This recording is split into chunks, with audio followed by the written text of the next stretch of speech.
This show is produced by the Hartman Media Company. For more information and links to all our great podcasts, visit hartmanmedia.com. Welcome to the AIPIS show for accredited income property investment specialists and those who aspire to be. If you're a real estate, mortgage, or financial professional, this is the place for you. We'll explore innovative investment analysis, sales, marketing, and income-generating strategies for the most historically proven wealth creator, income property. Learn from the experts as they show you how to build a better business and a better life.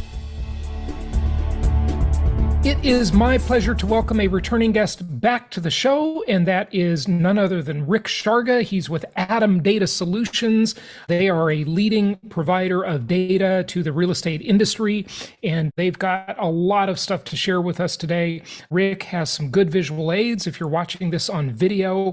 If you're just listening on audio for the podcast, we will endeavor to explain them to you, but you can always see the visuals on YouTube or the other video platforms if you like. Rick, welcome back. How are you? Jason, great to be here. Thank you for inviting me again. Always enjoy our conversations. Me too. It's always great to have you. And Rick, I got to tell you, a lot of people that have been running around like Chicken Little for the last couple of years saying the sky is falling, they actually think they're right now. And I still think they're wrong. What do you think? Jason, you and I are on the same page. It's impossible to ignore the fact that home sales have plummeted. Strictly an affordability issue. We'll get into that as we go through the visual aids you mentioned a few minutes ago. But it's not because of lack of demand. It's not because the underlying fundamentals of the housing market have changed. It's strictly because we've seen something happen that we have never seen before in history, which is mortgage rates have doubled in a calendar year. And that simply doesn't give the market a chance to adjust. But the people that have been calling for a market crash and prices plummeting and huge foreclosure waves, they're still selling basically crazy sauce. I would encourage all of the viewers and listeners to avoid those people like the plague because the end results won't be any more pleasant. There are many important distinctions that we'll talk about today, but one of them that you said right off, it's impossible to not notice that sales have plummeted. Listen carefully to what Rick said, folks. He's talking about volume of transactions. Right. He didn't say prices. Now, prices are softening, but even that is very uneven. And we can talk about that. What's been fascinating to me, and I predicted this quite a while back, is that there's this dichotomy between the new home sales market and the resale market, because developers don't have long-term debt at the lowest interest rates in 5,000 years, quite literally. and they don't have 28 to 29 years left on that super cheap debt like resale existing homeowners do.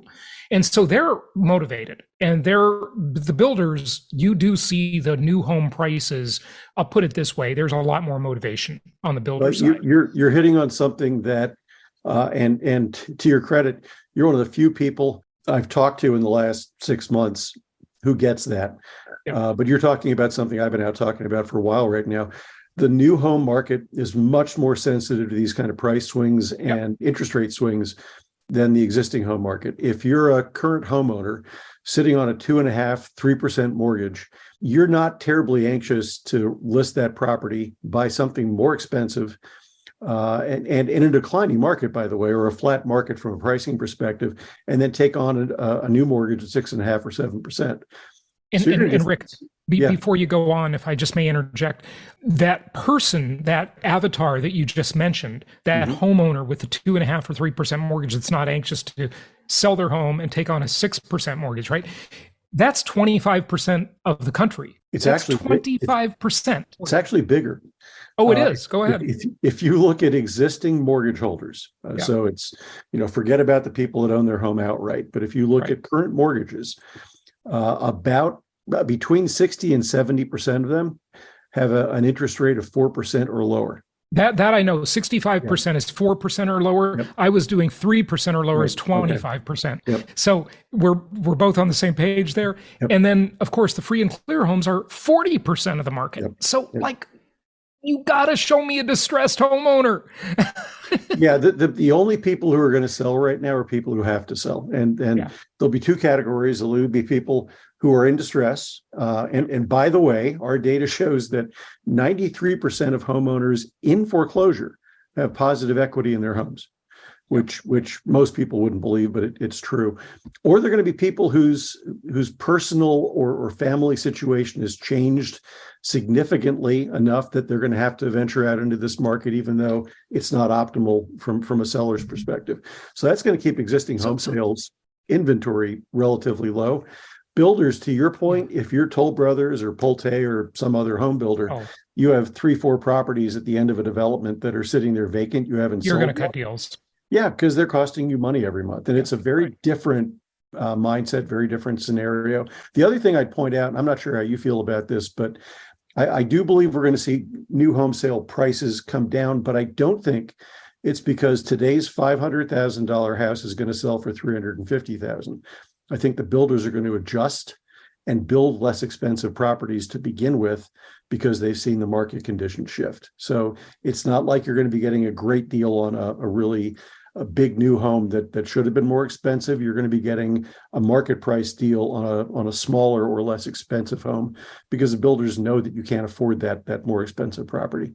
Right. The only thing, though, is it takes quite a while for that shift in construction to happen for those home builders, though, right? It takes a while, but we've seen home builders stop. The housing starts have dropped double digits on a year-over-year basis for, I think, 4 months in a row now.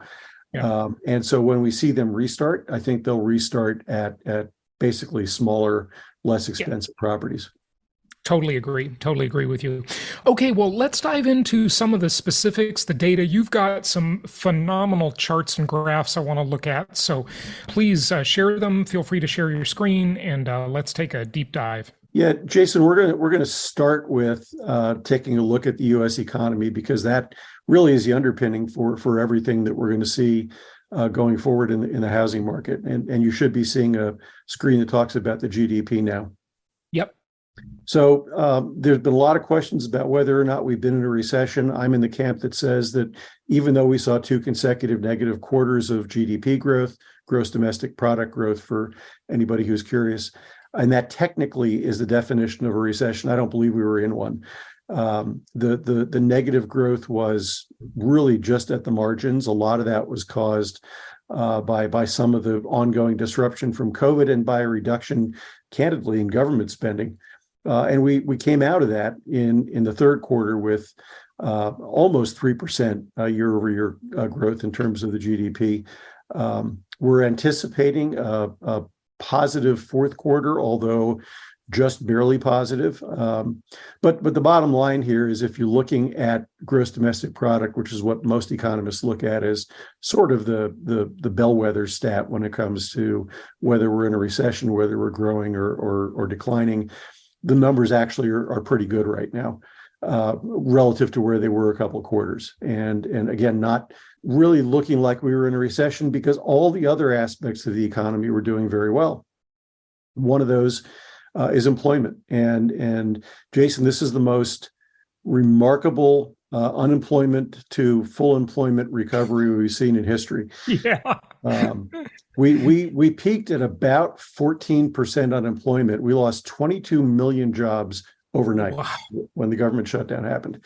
That's shocking. In 2 years, we recovered all of those jobs. If you go back to the Great Recession, the last big recession we had, unemployment peaked at about 11%, so it wasn't quite as high. And it took us a full decade to recover all those jobs. 10 years to recover the jobs as opposed to 2 years this time. The other thing that was very different about this cycle was a lot of the job losses were focused in one segment of the economy. They were the service sector. Yep. So retail, restaurants, transportation, travel, hospitality, entertainment, those markets really took a major hit. Everybody else kind of stayed fully employed. And so one of the reasons the housing market didn't take more of a hit is because those industries by and large, have employees who are renters. So the rental market was a little bit more at risk during this downturn than the housing market from an owner-occupied standpoint. But you see that our unemployment rates, whether you're looking at short-term or continuing claims, are back down to where they were prior to the pandemic.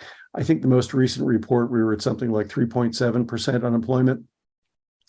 That's up a little bit from recent numbers, but that's actually not bad news, because it shows that we've actually had more people re-enter the workforce.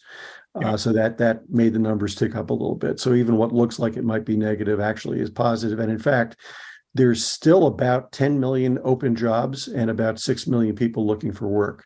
So a very unusual set of circumstances that we're seeing in the jobs market. You and I can be a little bit cynical about data sometimes, and so we've seen the administration talk about job growth, and you and I both know that a lot of the quote unquote job growth are really jobs being replaced from the ones that were lost during the recession. So some of this is new jobs, some of it isn't new jobs, but the bottom line, as I said, is we still have about 10 million jobs looking for employees and about 6 million employees looking for work. That's put pressure on hiring managers to raise wages. So wage growth has been pretty steady and pretty strong for the last couple of years. And that's important from a housing market perspective. We talk about affordability. People always focus on home prices. There's really three legs to that stool. One is home prices. Another is interest rates. We will talk more about that. And third is wages. So wages, for the first time in many years, are actually growing faster than home prices. So that's good news. And if wage growth continues to be reasonably stable, sometime in 2023, it will start to actually have a positive effect on affordability. Okay, so wages are growing faster than home prices. So that's a good catch up. But when you add into the mix the Fed and the interest rates, it's not as good as that. But you know, Rick, one of the things that is just really getting my goat, to use an old expression, is when people make these comparisons. One of the things I always say, it sort of become a saying on my show, and the listeners dub it the Jason Hartman question. I always say, compared to what? Right. Compared to what? Right? That's the question. And so many people are making comparisons now on everything in the economy, the real estate market, whatever, to 2 years ago. And that's not a benchmark. It's not a fair benchmark. That was such an anomaly, the COVID era, that we can't use it as a comparison point. You can compare things to 2018, 2016, sure, 2008 if you want, whatever, but don't compare it to the COVID era. It's just not a valid comparison. No, don't do 2008 either. We can do a whole other segment on the differences between 2008 and where we are now. Sure we can. No, that's what a lot of the YouTube crazy people are talking about. Oh, it's the next great recession. It's great. It's like, no. But yeah, you'll hear me refer a lot to pre-pandemic. And I agree with you. And in fact, we're still seeing pandemic-based volatility in the data today. So it's 2020 you can throw out. 2021 was kind of a recovery year. I tend to go back to 2019, prior to the pandemic, as the last quote unquote relatively normal year for housing. But yeah, you could go back to 2018, 2017, but you can't look at 2020. You have to kind of throw those numbers out. Yeah, I agree. I mentioned the GDP earlier, and it's important for people to understand about 65 to 70% of the gross domestic product is based on consumer spending. And you want to talk about 2020 throwing things out of whack. This chart looks at consumer sentiment versus consumer spending. And historically, those two have gone hand in hand. When consumer sentiment is strong, consumer spending is strong. When consumer sentiment dipped during the pandemic, we saw consumer spending really, really drop. And that was partly because of consumer confidence, partly because there just wasn't much we could spend money on. And as consumer confidence started to come back up, so did consumer spending. But for the last year and a half, we've seen a huge disconnect because consumer confidence has hit all-time lows, and consumer spending has continued to be really, really strong. In fact, stronger than it was prior to the pandemic. So what do you make of that, Rick? Why is there such a disconnect? So I think a lot of it has to do with government stimulus and pent up demand. So consumer spending actually dropped way, way lower than consumer confidence did during the pandemic. We couldn't buy things. We couldn't find things to buy. The supply chains were disrupted.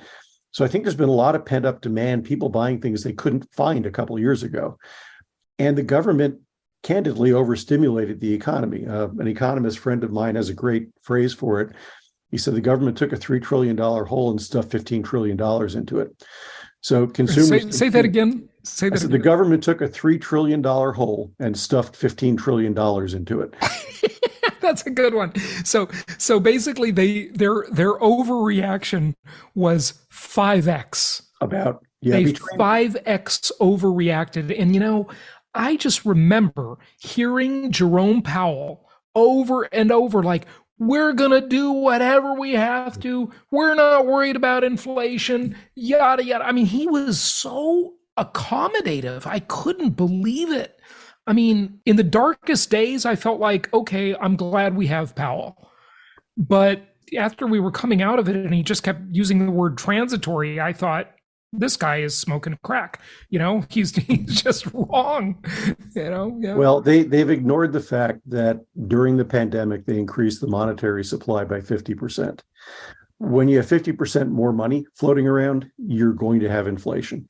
Yeah. And it was exacerbated by the supply chain disruption, which led to product scarcity, which led to increased prices. And then it was exacerbated, at least temporarily, by the war in Ukraine, which threw everything else into question and increased volatility. But the chairman has admitted that they whiffed on the notion of inflation being transitory, and they waited too long to get started. And that's going to have some consequences down the road. The consumer spending has also had an impact on consumer credit use. So we've seen consumer credit use growing pretty significantly, and consumer savings rates, which spiked during the pandemic when, again, the government was mailing out checks, is now down below pre-pandemic levels. This is actually the lowest consumer savings rate we've had in several decades. So this is a potential red flag. If you are looking, this concerns me. Yeah, it concerns me on two levels. One is it could be an indicator that people at lower income levels are having trouble making ends meet, and because we're in a high inflationary, high cost of living environment. And I would say just anecdotally, that's got to be true. Yeah. And they're tapping into their credit cards now in order to make ends meet, or they're kind of flushing through their enhanced savings in order to make ends meet. Neither of those is a good scenario. Both of those movies have a really bad ending.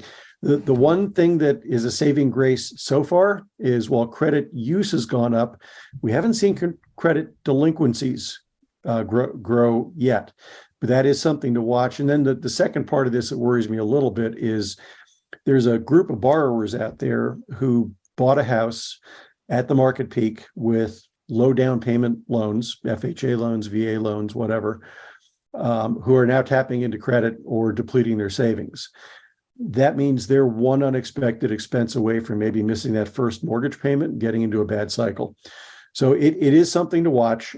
We have been calling out the FHA portfolio as being one area of vulnerability. Those borrowers tend to have less equity. They tend to have lower cash reserves. They tend to have lower incomes, higher debt to income ratios, and they're very vulnerable in a high inflation, high cost of living environment. And these indicators we're talking about right now, with credit use growing and savings declining, are again potential red flags.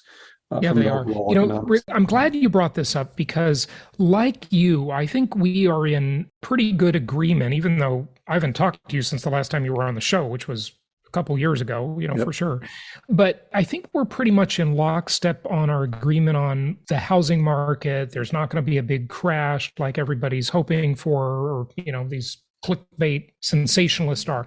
But the thing that does worry me is the things that are extrinsic to the housing market. It's not the makeup of housing and of even affordability, which is a problem, of course, but there's just so few distressed owners. That's good. That's all super positive. But it's these other things, the student loan debt, the consumer credit.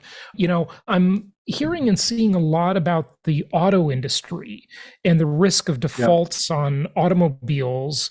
And then, just look at food prices and health insurance cost. And, that stuff is weighing on people, even though the house itself isn't that much of an issue. I know to some people listening, they're going to think, oh gosh, it's time to write nasty comments in the remarks section. No, it's not, because I'm actually right.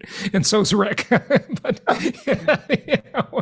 ahead. Now I'll get some really nasty comments. Yeah, go ahead. Yeah, the auto industry is the only sector of the credit market that is seeing a spike in delinquencies and defaults at the moment. Yeah. And I think that's going to get worse, because for a long time, my leased car actually went up in value when it was a year old. Yep. But that has flipped. Yep. And now the used car market is really adjusted to normality. It's moving toward normality. Because prices are you can actually buy a new car now. There's inventory a little. You can find inventory of both, and used car prices are down, I think, between 3% and 4% now on a year-over-year basis. Yeah, which is the first time they've declined in a few years. Right. So yeah, you're spot on with this. It is something to watch. There was a lot of subprime lending going on in the car industry over the last couple of years, and student loans could become an issue if the government ever decides to allow people to start making payments again. Right now, it's hard to gauge if they're a problem or not, because people haven't been required to make a payment. Yeah. Anyway, all this has led. We've been talking about inflation. I just wanted to kind of give people an idea. Even though inflation has declined, and this is good news, the last couple of reports, we're still looking at numbers that are almost at their 40-year highs. The good news is if we really have peaked. And I may be a lone voice crying in the wilderness on this one, Jason, but I believe that if we've peaked for inflation, we may have also peaked in terms of mortgage rates for this cycle.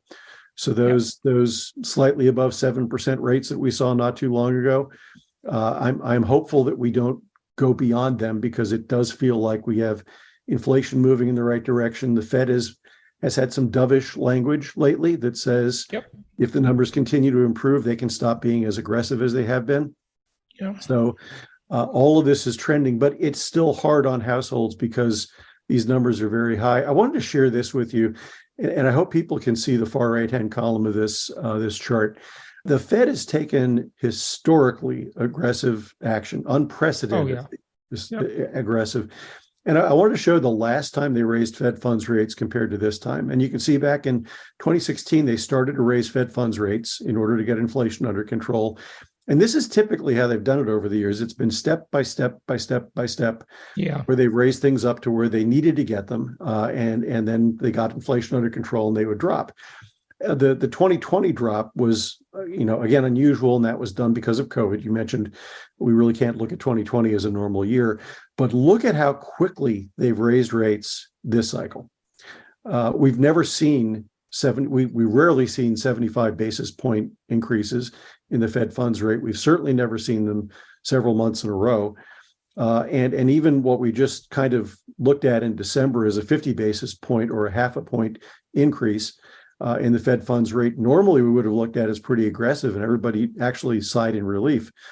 So it's led to some things that have never happened before. You and I were talking offline before this.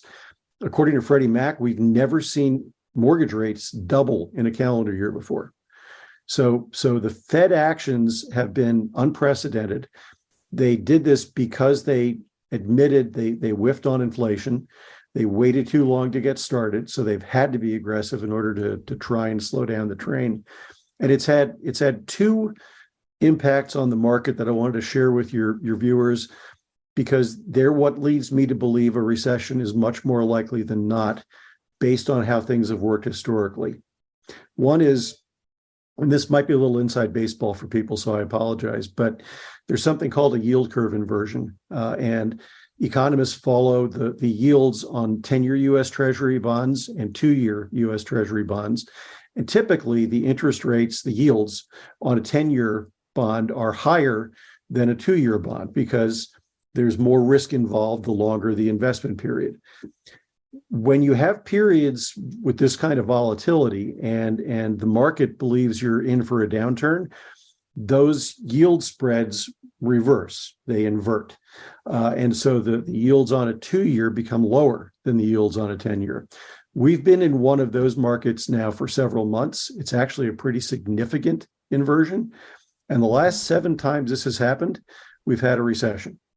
So it becomes it's not something that leads to a recession, but it has been an almost infallible predictor of a recession to come.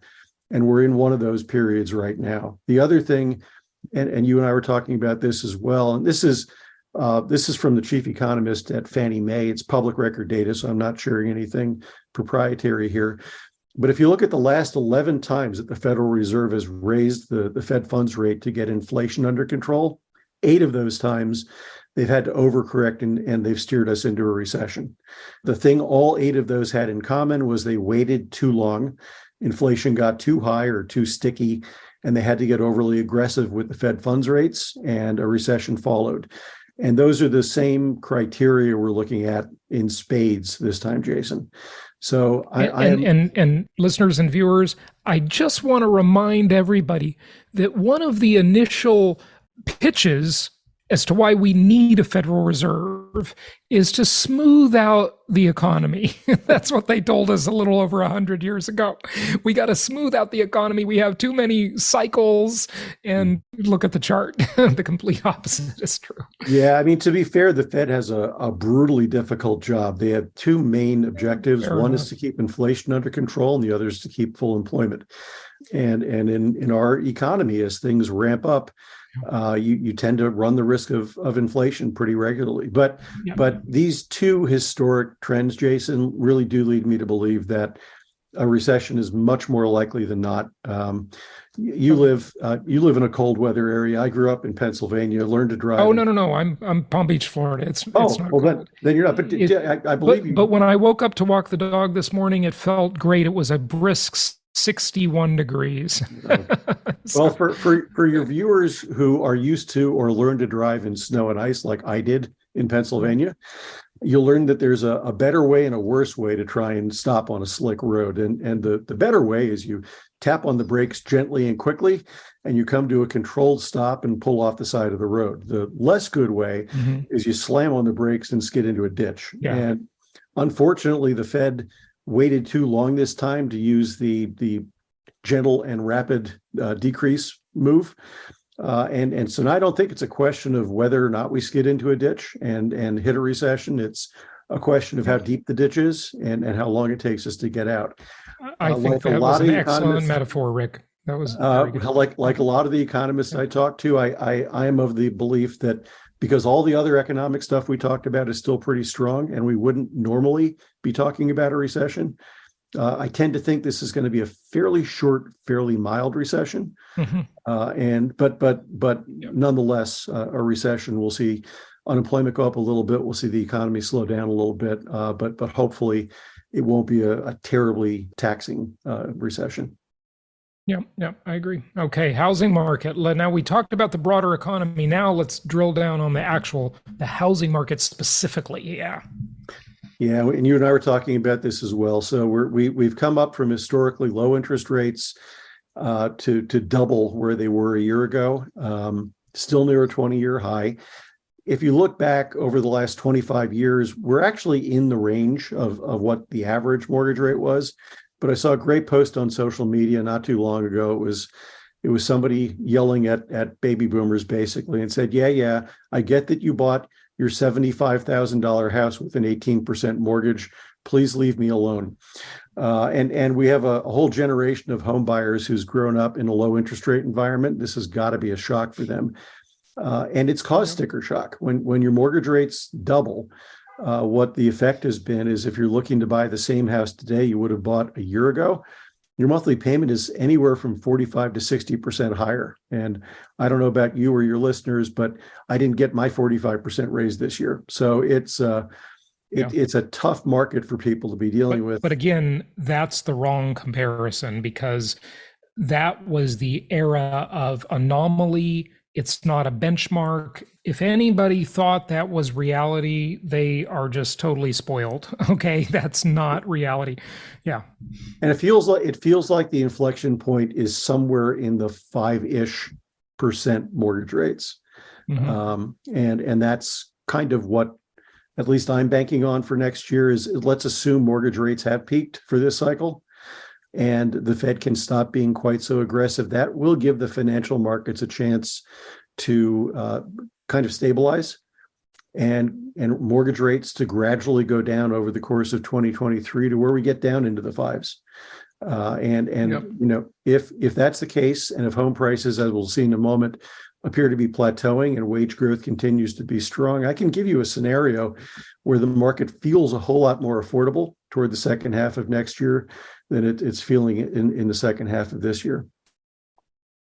Okay, good. But those rates have had a very definite impact on home sales. Existing home sales are off 13 consecutive months. We were actually seeing a little bit of a weakening of demand at the end of 2021 as prices continued to soar.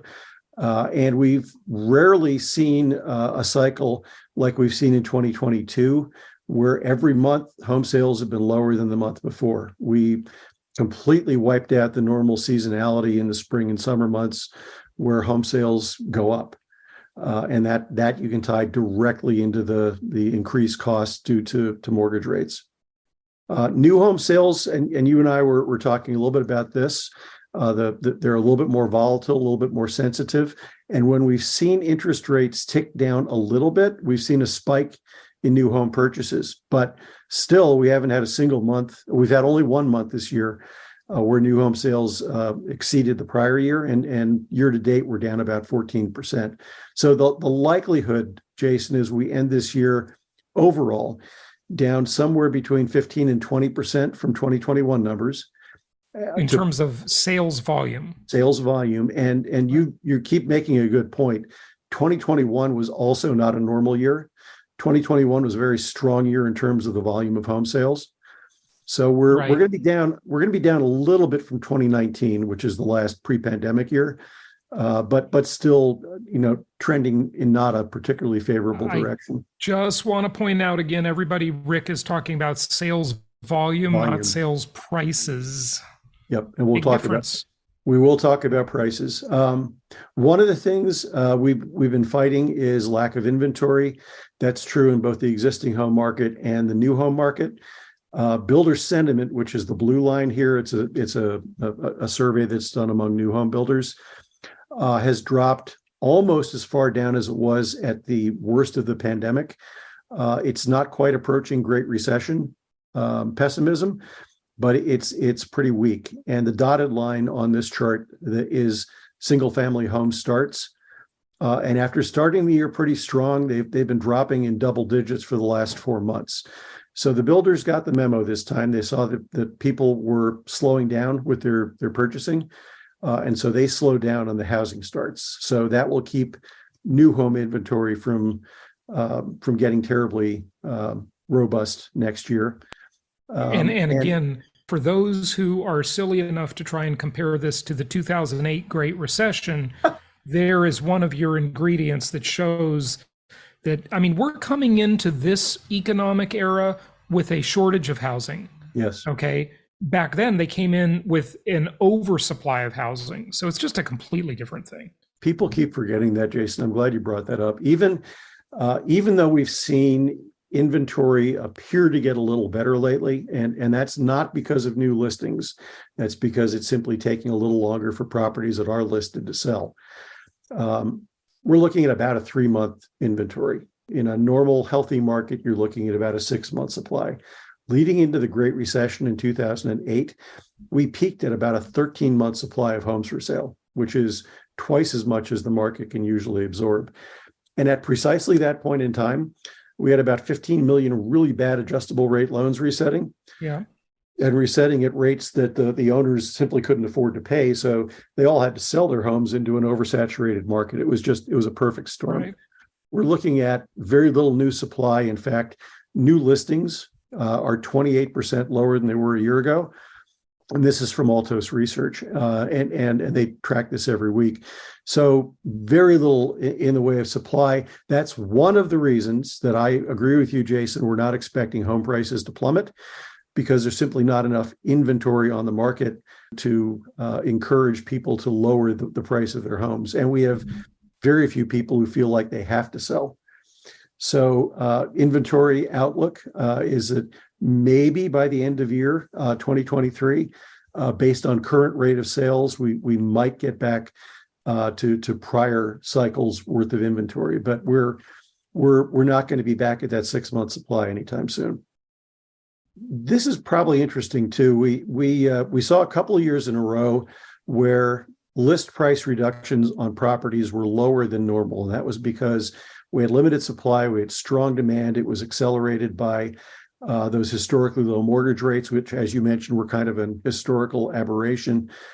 But people didn't really need to lower the list price of their homes. Yep. And in a normal year, about a third of all list prices are reduced. So we went from a period where fewer than normal property had list prices reductions to where that number is higher than normal. And there's a seasonality to this too. You typically see more list price reductions at the end of the year. Yeah. We believe, Altos believes that list price reductions have probably peaked, which is an indicator that new listings are coming to market more realistically priced than listings from, say, 4 or 5 months ago, where people were still expecting Rick, to get last year's I mean, sales. Mike Simonson with Altos has been on the show a couple of times, and I love their data. I quote it all the time. But this data, this particular chart, is not very meaningful for me. And maybe I'm wrong, but I spent 19 years in the resale market, right? The traditional residential market there in Orange County. And the problem is, every seller, when they think of the value of their home, they're always looking in the rearview mirror. Mm-hmm. And when you get to an era like this, where we've been on this extremely hot market, like just never before seen, right? Of course their expectations are just way too high. Yep. And so this seems to be like more of a little bit of a soft metric to me. I love the inventory data they produce, but this one, I don't know, the price reduction thing, I don't quote this a lot because to me, it just, I don't know. I like it because I believe it's indicative of the market correcting. And I look at it as people bringing to the market properties that were overpriced versus people bringing properties to market that are more realistically priced. So I think we've seen that trend happen, where people aren't looking a year in the rearview mirror anymore, Jason. Maybe they're looking at somewhat more recent numbers, but there's so much data that I'm not going to get stuck on this one. And I got you. Just wanted to point that out. Yep. No, and the other two things, and this is an interesting one, and I think the next chart is interesting.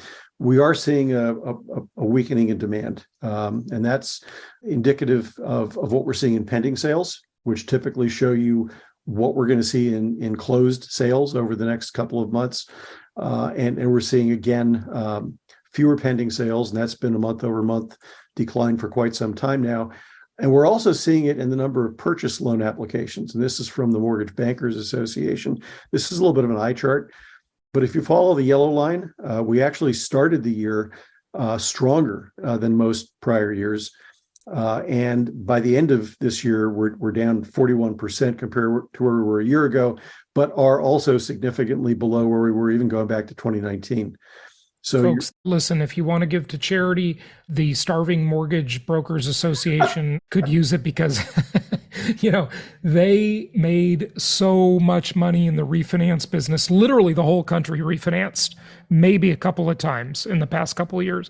But I mean, it's just plummeted. It's off a cliff, the mortgage business. And this is just purchase loans. If I showed you the chart on refinance, the drop off that's even worse. Yeah. The drop off is about 86%. We have other charts in that I didn't bring along today, but this just again, it's an indicator that demand is weakening, and that's I believe a short. Rick, before you go on, I want to just comment on that because you are so right with what you just said. Sometimes declining demand is a result of, look, people just don't want it. They already have it. their needs are satisfied in the marketplace. A lot of this is true with like consumer electronics. You know, if you look at Apple, for example, you know, how do we get people to buy a new phone? They don't need a new phone. We got to invent some new feature that'll get them to buy it, right? But in the housing market, there is so much demand psychologically and like necessity wise with household formation. People want to buy houses in a huge way. They just have been priced out with the massive historical unbelievable increase in interest rates. They're just priced out. So what do? They've got to stay in the rental market, right? And so you've seen some data lately, and I'm sure you've kept up with it, Rick, that rental prices have now finally decelerated, right? Because they were going up like crazy too, just like housing prices. But that's misleading because number one, it surveys mostly institutional apartment complexes, not single family rentals. Right. Okay. Very misleading there. But also, look, it's just a lot of things are just taking a breather for this short little spot in history, and everybody's trying to make a big deal out of it and project it into the future for 3 years. And you just can't do that, especially given the seasonality issue as well. But we've seen single family rental prices hold up better than what we're seeing in the multifamily market. So multifamily is overbuilt. Yeah. In some markets it is, and this chart actually gets to part of this discussion. It really depends on your local market, and so you do see those rent prices varying depending on where you are in the country, pretty significantly, and also by price tier. So the national data suggests that in the multifamily market, you're seeing a little bit more of a decline in prices at the high end, which shows that people are looking for more affordable apartments when they're looking for apartments. But we're seeing the same thing and by the way, again, your point could not be more right. We've seen industry surveys that suggest between 10 and 20% of people who plan to buy a house have decided not to at this point, at least temporarily, because they can't afford it. I would suggest that is a definite prospective boon, at least short term, for single family rental owners, because if somebody was looking to buy a house, maybe they're more interested in renting a house than renting an apartment. So something to keep in mind. They'd much rather be in a single family home than an apartment. Especially people with growing families. You mentioned earlier how localized this particular cycle is, and I thought this chart from Freddie Mac was particularly educational that way. This, I believe, is going to be a hugely localized market correction. I'm expecting home prices to go down by maybe 5% nationally by the end of next year. And look at what we're seeing in this chart. You're seeing price declines up and down the West Coast. You're seeing it in some of the boom towns from last year when the work from home movement had people, moving to Boise, Idaho, and St. George's, Utah. You see those markets in decline. You see the Denver market in decline, Austin, Phoenix, Las Vegas. But look at the Southeast, look at the Midwest, and you're seeing prices actually continue to increase in the Carolinas, in Florida, in Tennessee, and some other markets. So I do believe we're going to see a very localized correction across the country next year. And yes, if you're in a market like Boise where prices went up 45%, you're likely to see more than a 5% price decline as the market sort of resets. If you're in Charlotte, or if you're in Raleigh, or if you're in Nashville, you may see prices continue to go up as population grows and as jobs continue to grow. So it's going to be a very localized correction, and everybody is basically seeing the same sort of thing. This is a chart from Zillow for looking at the coming year. And again, whether you like Zillow's estimates or don't like Zillow's estimates, and I know the real estate market is kind of split on that. Yeah. They're calling out a lot of the same trends in a lot of the same markets that Freddie Mac was, and some other forecasts are, again, some of the markets that kind of overheated, likely to claw back a little bit more. And some of the markets experiencing population growth will continue to be strong. Yeah. So, Rick, just to comment on that, we divide it up into three types of markets in the country: linear markets, cyclical markets, and hybrid markets. And the cyclical markets, they're always the high flying markets in every boom and bust. Well, yeah, they have glorious highs and really ugly lows. They fluctuate a lot more. But most of the country is a linear market. It's just boring. Okay. And, you say localized, but I say the big declines are going to be limited to the cyclical markets that have run up too high and need to readjust. They need to come back to earth. They've just been crazy. So, but the problem is, though, the way the media covers that story makes everybody think it's the whole country. And if you look at the Case-Shiller Composite Index, it's got 20 markets, and 15 of those, literally 75% of the markets they're covering, are cyclical markets. That's Only a great 5%. point. It's so weighted towards cyclical, and it just doesn't cover hybrid. So it's so frustrating. Or linear. Or I mean, every time I do a presentation to a group, Jason, I want to have an asterisk at the end that says local results may vary. And that's a good way to put it. And I agree with you. I was talking to Lawrence Yun, who's the chief economist for the National Association of Realtors, and Lawrence had a great point. He said, if you're in Phoenix and home prices have gone up 50% in the last 2 years, if they go down 10%, is it really that big a deal? You can give some back. Yeah. It's only a big deal if you were the last buyer that bought at the very peak of that Phoenix market. And even then, if your time horizon isn't Tuesday, you're going to be okay. Yeah. Because I desperately need a life and need more hobbies. One day I researched home prices over the last 100 years across the country. And in all those years, there's been one period where home prices have dropped 20%, and that's stuck. And that was during the Great Recession back in 2008. And we all have PTSD. So everybody thinks because it happened once, it's going to happen again. It's never happened before. And hasn't happened since. And over time. Well, it must have happened during the Great Depression, though, in the 30s. Well, it might have, but again, it didn't stick. And keep in mind, home ownership back in those days was far, far lower than it is in today's market. Oh, interesting. Home ownership rates nationally were probably only about 35 to 40%, because financing wasn't available. It wasn't really until 30-year fixed rate loans were allowed back in the late 50s that you saw. It all changed in 1938, folks. That's when the GSEs came about, FHA, and that changed the whole market. And that's what made the United States a very special real estate market. Investors, very different from every other country on earth. So, good points. And there's still massive equity out there, which again is another $29 trillion, according to Freddie Mac. Our data at Adam says that almost 50% of people with a mortgage are equity rich, which means that they owe less than half of the value of their house. They have a $400,000 house and a $200,000 mortgage. Mm-hmm. So this cushion is also one of the things that leads us to believe we will not see a huge increase in foreclosure activity, because if you have positive equity, and I mentioned earlier, 93% of people in foreclosure have positive equity, you have ways to get into a soft landing, sell your house at a profit, perhaps even refi if you were short-term out of work but now have a new job. And just a couple of quick slides on foreclosures, because I know your audience is interested. Yeah, before you go into this, and I want to talk about the 10 people in the country that are in foreclosure. there's only 10 of them. Just kidding. But the numbers are, I think you're going to say really low, but we'll see. But 93% of the people in foreclosure have positive equity.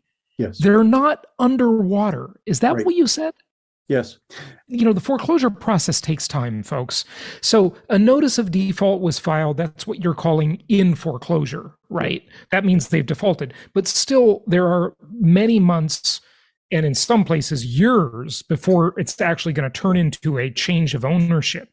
And during that time, they're going to do a workout, a loan modification, a short sale. Well, they don't need a short sale because they have positive equity. They're just going to put the house on the market and sell it and get a little bit of money out of it, maybe not as much as they wanted, but yeah, it's just and we're actually already seeing that in the numbers. People, again, coming out of 2008, tend to believe that if you're in foreclosure, you're underwater on your loan. It's not the same. Yeah. No, you're in foreclosure because you lost your job. You took an income hit. You had a divorce, death in the family, unexpected bills that turned you upside down financially, and so you can't make your mortgage payments. Or hey, don't forget to mention like the millions and millions of people back in the Great Recession in 2008 who just did strategic defaults.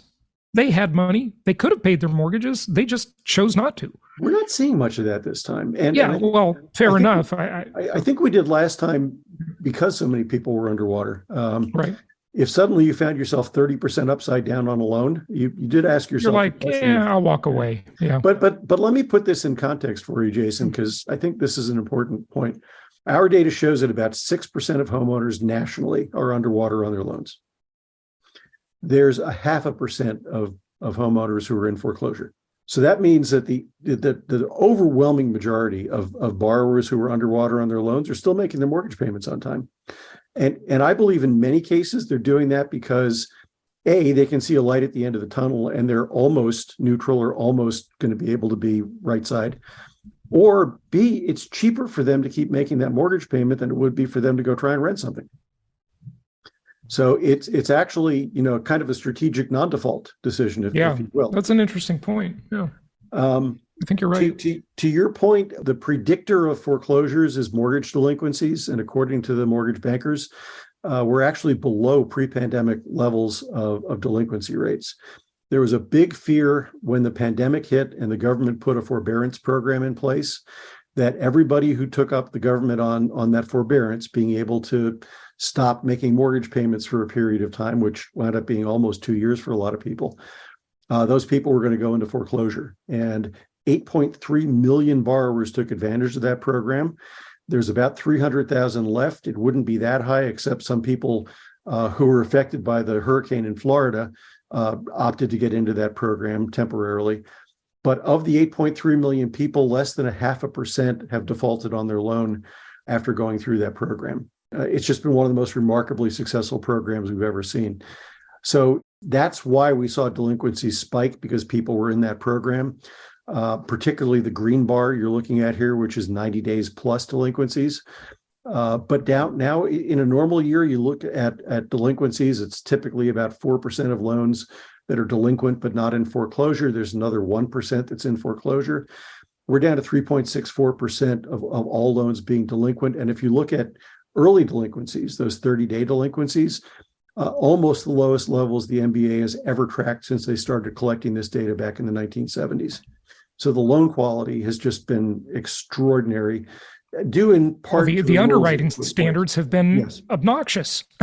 They have been, and the rules that the CFPB put in place after the financial crisis have kind of kept lenders coloring within the lines.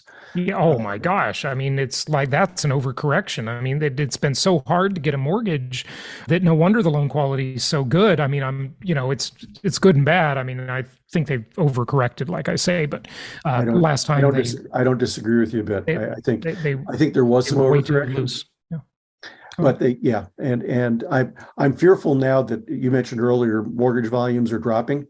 I'm a little bit concerned that we're going to see some lenders go back to Wild West days and start giving loans to anybody who can fog a mirror, which also wouldn't be the right approach. That's there's a happy medium balance, folks. There's balance. Yeah, that's what so you mentioned 10 people in foreclosure. It's slightly more than that, but in a 11 people. Yeah. So this is foreclosure starts. This is the initial notice of foreclosure, and we track at Adam. Foreclosure starts, we track properties scheduled for a foreclosure sale, which is the next stage, and then we track repossessions by the lender. The numbers tell kind of an interesting story. So you can see how far foreclosure starts dropped after the government put its moratorium in place and put the forbearance program in place. I mentioned in a normal market, we're about 1% of loans in foreclosure. We dropped to about 0.2% at the nadir of this cycle. We're now back up to about somewhere between 0.5% and 0.6% of loans being in foreclosure. But again, to give you some rough numbers, normally with 55 million active mortgages, we'd have about 550,000 loans in foreclosure. Today, we have about 260,000, 270,000. So we're roughly half of where we would normally be. Okay. So when you say normal on foreclosures, Rick, yes. Is that just sort of at any given time, like yes. through all economic cycles, about 550,000 homes are in foreclosure just in any given time? Almost. Historically, if you look at the averages, about 1% of mortgages are in foreclosure at any given time. 1%. Okay. And now we've got 0.5%. Yes. Right. And so the 550 number is relative to the fact that we have 55 million mortgages active today. Right. So if you have more mortgages, that number rises. You get the idea. Sure, of course. What's interesting here is that foreclosure starts, just that first notice, are back up to about 80% of where they were in 2019. The subsequent stages of foreclosures are nowhere near where they were back in 2019. Right. Yeah. And that's an indicator to me that what you and I were talking about earlier is actually what's happening. That people are getting that first notice of foreclosure, and rather than waiting for the foreclosure auction and losing their home and losing their equity, they're putting the property on the market and selling it, and probably selling it at a profit. And that's nowhere more obvious than if you look at repossessions, which have not come back to anywhere near pre-pandemic levels. This is unbelievable. Folks, this chart, if you're not watching this on video, this chart is mind-blowing. It basically shows you foreclosures that actually finish the process and turn into an REO, real estate owned by the lender, by the bank, right? So this is a finished foreclosure. And there's like nothing. It's just nothing. It's inconsequential. This is the 10 people I was talking about earlier. And all kidding aside, Fannie Mae usually has the biggest portfolio of REO homes.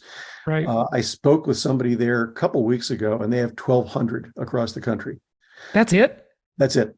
And in a country this size, boy, if you're in the foreclosure business, you're starving.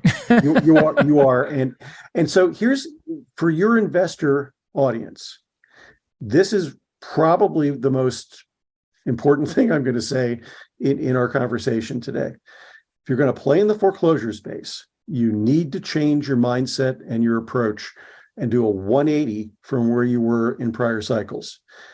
This cycle, you're going to need to find the homeowner in the early stage of foreclosure and negotiate a deal with that homeowner. If you wait for the bank to repossess the property, you're going to be waiting a long time for a very little bit amount of inventory. Yeah. The other thing we're seeing, Jason, is that the properties that don't sell prior to the foreclosure sale, but they get to that auction, the sell-through rate at the auction right now, at the courthouse or the sheriff's sale, is about 70%.